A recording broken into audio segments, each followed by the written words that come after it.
Hi, part 3. Loaded questions aren't always fallacious. It's important to point out the fact that loaded questions aren't inherently fallacious. Rather, they are fallacious only if there is some issue with the presupposition that they contain.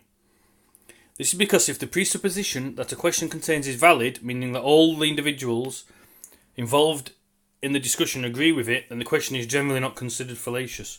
For example, consider the following question. What movie do you want to watch tonight? This is a loaded question in the sense that it presupposes that the individual being asked the question wants to watch a movie with the individual who is asking the question. If the respondent isn't interested in watching the movie, then the use of this question is considered fallacious, since it assumes that they do, and pressures them into replying in a way that confirms this assumption. However, in a situation where both individuals accept the presupposition, meaning that they are both interested in watching a movie, then the use of this question is generally not considered fallacious, but is rather viewed as a principle of effective communication. Summary and conclusions. A loaded question is a question that presupposes some unverified piece of information that the individual being asked the question might disagree with. This type of question often pressures the respondent to reply in a way that they would normally prefer not to, and which reflects negatively on them. For example, the question, have you stopped hitting your dog, is loaded because it presupposes the fact that you have been hitting your dog. This kind of question prompts a yes or no answer, with the problem being that both answers appear to implicitly confirm the fact that you have been hitting your dog, even if your intention is to convey the fact that you have never done that.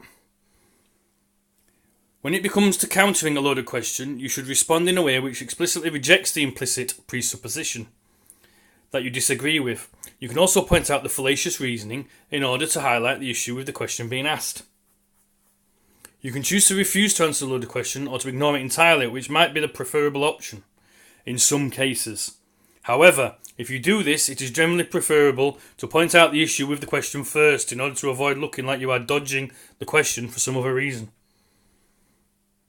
You should pay attention to the questions that you ask others in order to ensure that you are not asking any loaded questions yourself.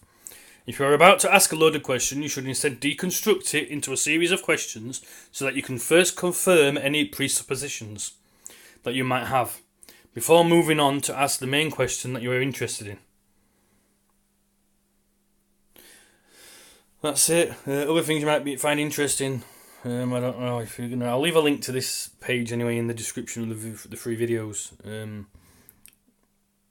Difference between knowledge telling and knowledge building in your learning. Red herring: how people use irrelevant information as a distraction. I think we'll do that one next. So we'll click on that, and we'll do that one next. Red herring. We'll do this one next. Okay. Thank you. Bye.